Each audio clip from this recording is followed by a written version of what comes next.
Hi, I'm Alex from the Southern Ukulele Store, and today we're going to look at 10 tenor ukuleles that you folks are asking me about right now. So there are some ukuleles that are always popular. For example, every day of the week I'll get asked about a Fireball, about a Comet, Kala Revelator, Kanile'a. So what I've done is I actually kind of tried to tick those boxes, but also not just repeat myself, showing you the same ukuleles over and over again. So we've got 10 tenor ukuleles here that I've been asked about recently. They're all very, very cool in their own way. Pricing is all over the place. I'm going to do this in a random order. If you want more information on the pricing and availability of these ukuleles, please do check out the link in the description. Let's start with the L.Luthier MANGA EQ. So let's start today with this MANGA EQ. L.Luthier are known for their offset sound hole design. That's something that we've seen time and time again from them. They have done ukuleles in the past with a central sound hole, but really that offset sound hole design is what most people know and what most people associate with them. The most recent additions, the Rouge EQ, Aka EQ, and the MANGA EQ, go back to a central sound hole idea. But they also have quite a lot going on underneath the top. They have lattice bracing, which is something that many people get excited about with the higher end Pro Classic Pono ukuleles. Something we've not managed to get up to this point.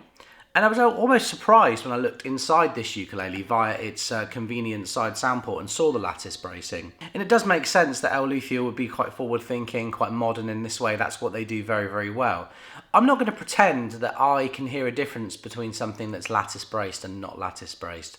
I didn't realise that these had this bracing, and when we did our last sound samples comparing this and the normal MANGA, it's not something that I picked up on.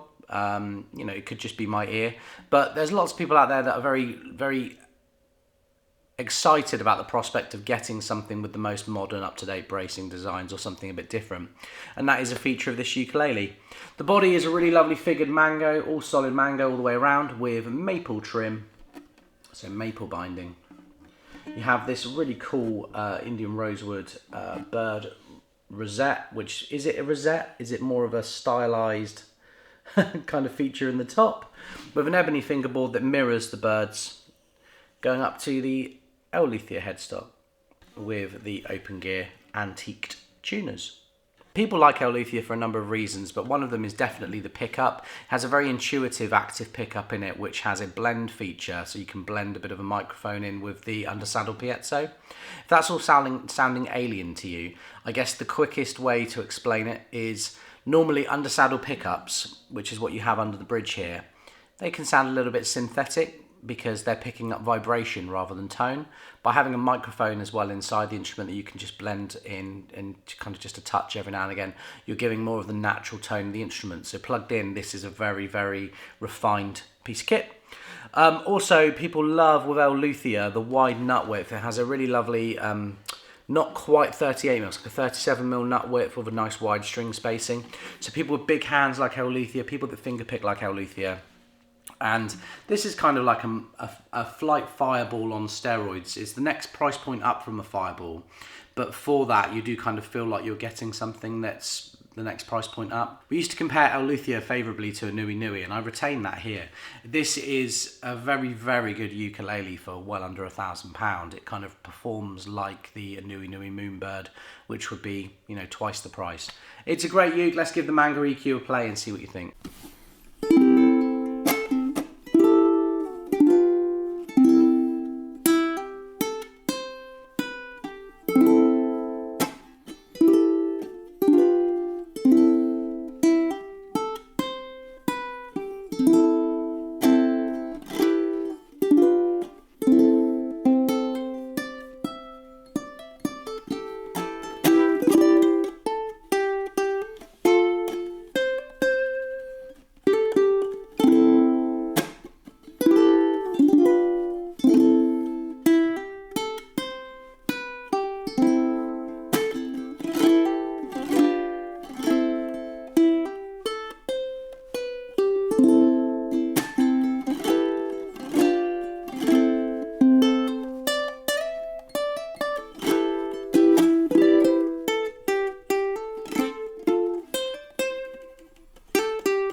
Next up today, let's look at the Snail SUT-M3. This ukulele's been around quite a long time now. I think we first featured it way back in 2018, and at the time, Snail were doing a lot to really put the established brands on high alert. Companies like Kala and Ohana started to really have to think about what they were doing and what they were offering at certain price points. And Snail were early pioneers of the, I want to say, the kind of quality control of where we're at now. Brands like Uma, brands like Flight, they have definitely elevated things as well, but Snail have just quietly and consistently been a great ukulele and a great choice for people looking to get their first serious ukulele or a beginner's uke.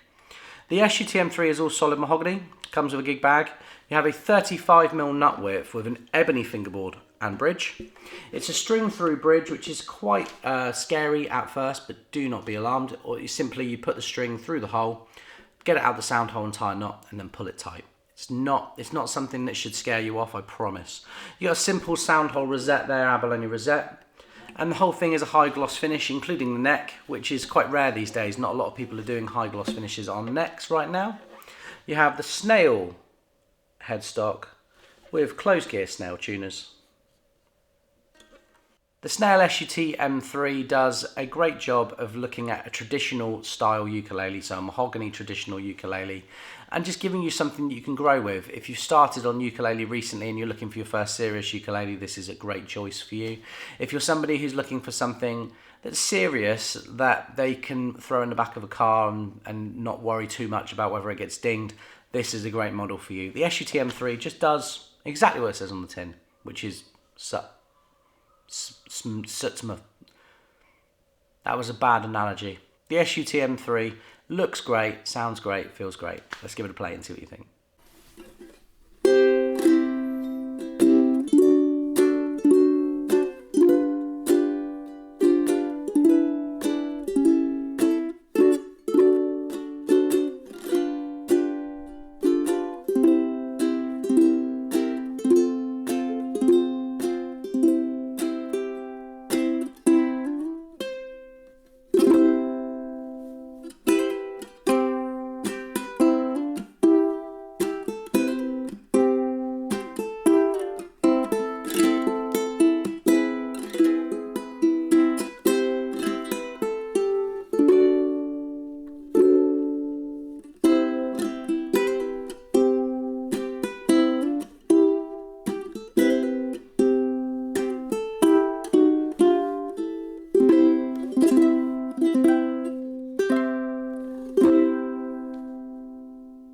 Next up today is the Islander AST4, which is a super tenor. And if you're not familiar with what a super tenor is, you've never seen one out in the wild, it's a normal tenor with a more voluptuous, elongated width on the lower bow, which is something that many of us can relate to. It's laminate acacia with plastic trim on the front and back for binding. You have a walnut fingerboard and bridge, and it's a pin bridge as per standard Kanile'a spec. You have open gear tuners and a wide 38mm nut width with a 30mm string spacing. Why would you go for a super tenor? A super tenor bridges the gap between a tenor and a baritone very well. If you're looking to play in re-entrant high D tuning, this would be a good option. If you're looking to play in low G, GCEA, this would be a good option. It's very much a strummer's ukulele. Being laminate and not solid wood, it kind of does the one thing very well. And that one thing is it's kind of throaty, boomy sub-tones, you know, those lower frequencies that you don't normally associate with the ukulele. It's kind of like the guitar player's ukulele in many respects. Let's give the AST4 a play and see what you think.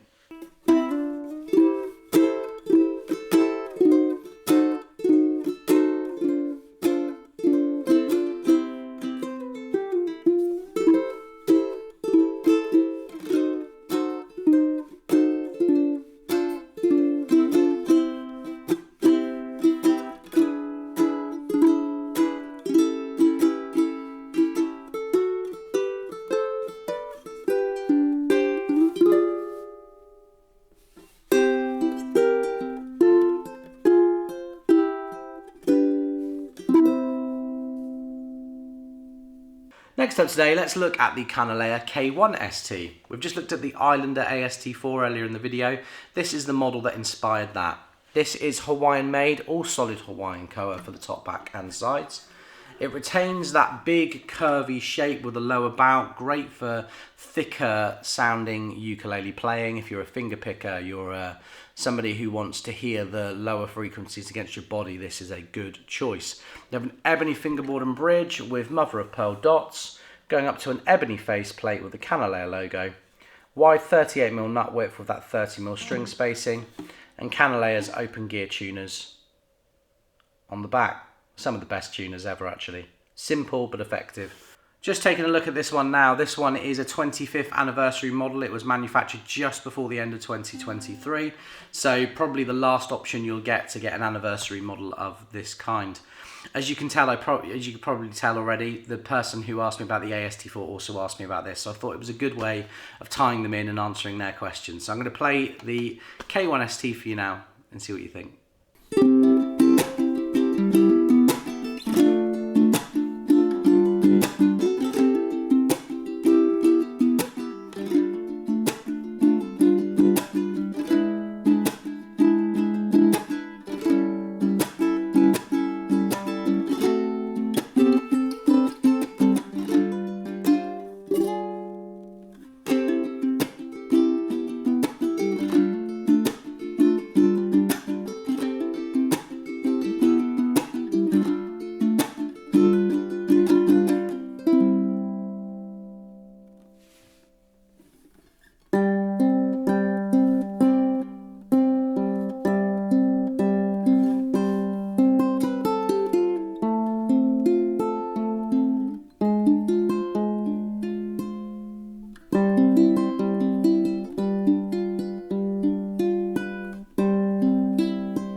Next up today, we have one of the hardest ukuleles in the room to film because of its black finish. This is the Flight 4SB, named after 4-string boy. Sammy, 4-string boy, began playing flight ukuleles in 2020 after he watched my video on the Flight Fireball. So anyone who's ever learnt the ukulele from Sammy can thank me and my enthusiastic video about that 4 years ago. I'm just kidding. I love Sammy. I'm so delighted that this ukulele exists. We made it our uke of the year for last year because the first batch of them sold out in seconds. It felt like being kind of a hot concert ticket for a day and a half here. And the second batch has been manufactured and sent to us now, and it's taken so long. And just having them on the wall, they feel cool. They've got something about them. And I wanted to make a video again because after that initial hype died down, it's good to talk about this ukulele and talk about really what makes it special. Having a solid spruce top and Indian rosewood back and sides in itself isn't unique. There's lots of things out there that have this wood combination. But what I like about the 4SB is that it's done in a way where the ukulele is allowed to still feel like a ukulele. If you see spruce and rosewood together, sometimes it can just look like a tiny guitar. And we really want to get away from that, don't we? You know, the Moonbird is the exception, but a lot of the time, those two wood combinations together, they lack something that makes it inherently ukulele. And the black gloss top with the brown back and sides looks great every time. This maple rosette is simple. You have these harmonic markers, I call them. I'm not sure what the official term for them is, but we'll talk about them in a second. Going up to a maple faceplate. And then just in case you ever wanted to clone Sammy's card information and steal his identity, you've got his signature on the back. With black open gear tuners, a la your average kind of Flight Fireball, Comet, etc. Have a 38mm nut width with a really nice wide 30mm string spacing, and the ukulele comes with Worth Browns. Sammy does restring his with Ukulogic strings, which we sell. I believe he's using SHGC. I'll try and put a link in the description for that. So if you do want this ukulele and you want it exactly the same as Sammy, that's the string combination he uses. But he does like Worth Browns, and so do I. I think they are the best choice for this ukulele. Definitely worth a try when you first get it. You have a pin bridge with black bridge pins, maple trim, so maple front and back binding, and you have the maple scoop there so you can reach these upper frets. You'll notice that there are harmonic markers here. That's because Sammy plays in a very unique harmonic style. His melodies rely very heavily on subharmonics and using fretting and harmonics further up the neck to get the note that you want. There are plenty of videos out there of 4-string boy doing this, but actually having a ukulele with these markers on is a fantastic learning aid for those that want to play in that style. This ukulele comes in a black gig bag. Most flight ukuleles come in a red gig bag, so I thought I'd better mention that. And it's very, very cool, and I'm excited for the future. This is very much a jewel in the crown of an already fantastic flight catalogue. Let's give the 4-string boy a play and see what you think.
Next up today, we're going to take a look at the Baton Rouge UTW-T. This isn't a ukulele that we featured before here, but it's something that many of you have heard of. This received a very good score from Got a Ukulele recently, and it does offer something very unique at the price point for those looking for their first serious ukulele, which is quite a rare achievement. This has a solid German spruce top, but the back and sides are made of serviceberry, which is a Juneberry tree. So this is how did Baton Rouge describe it? They described it as built from local thermo-optimized woods. So this wood represents, it's a very similar wood to maple. It looks very similar to maple with a kind of darker natural feel to it. You have a eucalyptus fingerboard and bridge as well. So this ukulele is made from sustainable timbers, different timbers to what we see on 90% of the ukuleles we have on the wall here at SUS. You'll notice it has these offset markers as well, which are very cool, very different to the average ukulele, along with gold open gear tuners and these really lovely almost pink buttons, not something I've seen before. The nut width on this ukulele is slightly wider than average as well at 37mm, so it feels a bit bigger in the hands. And it has a comfort armrest as well, which is not something you normally would associate with a ukulele under £200. It feels good, it sounds good. It's quite simple to look at, but packed with features. A bit like me. Let's give the UTW-T a play and see what you think.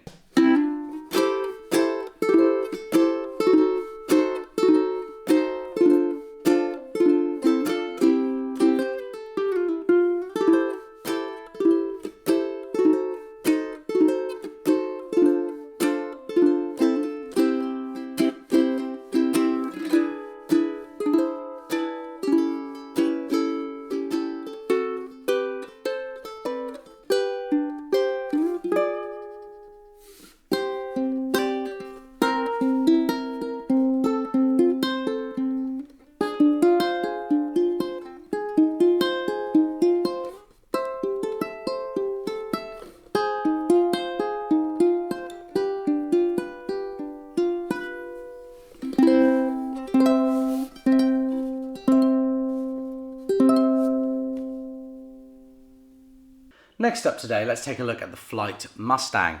Without the Flight Mustang, there would have been no Fireball, there would have been no Comet, there would have been no 4-string boy. None of these things would have existed. This was the first ukulele that Flight introduced of this style, with the now very, very iconic headstock design with black tuners. But let's talk about the spec of the ukulele itself. This is acacia that has been tinted slightly orange to resemble Hawaiian koa. It has a scoop cutaway, which you can't always make out, but it's made of the same wood, so it's acacia, giving you upper fret access. You have an acacia fingerboard and bridge on this ukulele, and it has a through bridge, a bit like the Snail we looked at earlier in the video. Flight don't do many ukuleles nowadays with the through bridge, but don't be put off by this on the Mustang. Once again, you put the string through the hole, feed it out the sound hole, tie a knot, and then pull it back. It's so simple if you're ever restringing it. Do not panic. You have the offset markers on this ukulele going up to a 38mm nut width, nice wide string spacing. It has a pickup, it's got the double pickup inside it, so the tiny cream panel with the volume and tone control leading to an M-pin jack socket. And you have a side sound port which has an almost spider web effect to it. The body is gloss, the neck is a mahogany neck and it's satin finish, so it feels nice and lived in. They got it right with the Mustang and they only continued to innovate from here. But if you want something traditional, you want something that would give maybe the Kala Contour series a really good run for its money, then this is the uke for you. Let's give the Mustang a play and see what you think.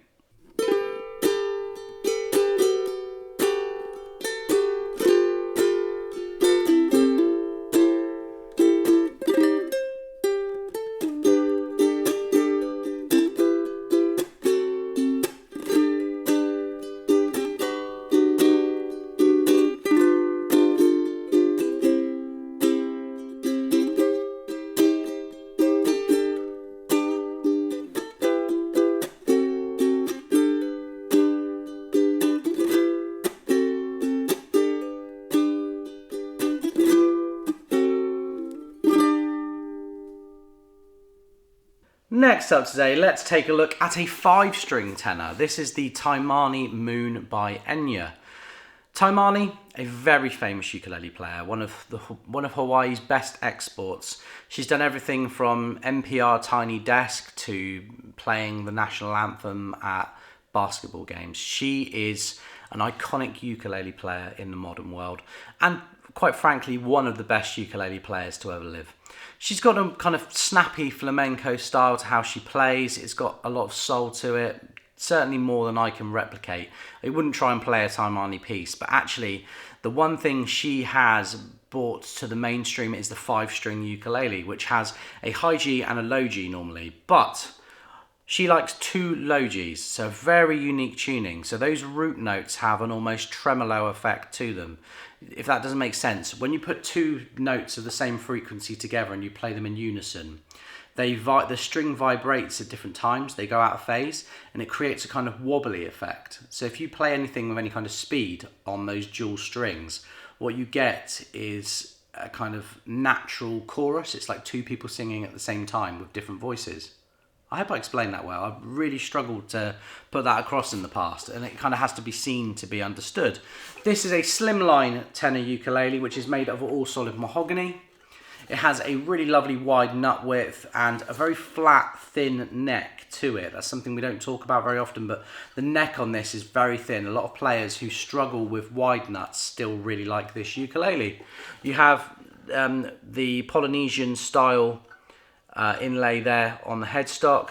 It's 5 closed gear tuners, as you can see with that. Obviously you need the extra machine head there for this. And this ukulele has the Enya Acoustic Plus system, similar to the Flight Soundwave. It's got some effects built in and a speaker inside the ukulele, so the ukulele can act as its own speaker cabinet and be amplified and made louder with the effects. You can still plug it into an amplifier as well, and it runs on a rechargeable battery, so you get a USB connector in. This is available in a 4-string version as well as a 5-string version, and a few different colours if you don't mind not having the pickup. There's a few different options out there, but we've never done a sound sample on the 5-string, which shame on us because that's the model that most of you are asking me about. Let's give the Moon 5 a play and see what you think.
you know what I thought would be fun to close out today's video? Taking a look at a second 5-string, this time with the high and low G tuning. So this is the Ohana TK35G5. This is Ohana's first foray into a 5-string tenor ukulele. All solid mahogany, gloss finish with a gloss neck. Once again, you have a paddle style headstock there with the 5 tuners. This is open gear tuners. And the nut width on this is slightly more slender than on the Taimane Moon. So if you imagine that it's kind of like the Taimane Moon was flat and thin, this has kind of been squashed. So it's thinner but deeper. And it feels very, very good in the hands. This has a normal body depth as well. It's very much a conventional ukulele, just with the extra string added on. Just in case I didn't put that across properly, it's a high G, low G, C, E, A. So the TK35G5 does something that nothing else on the wall can do, and I was delighted to be asked about it and be able to show it in the video this week. Let's give it a play and see what you think.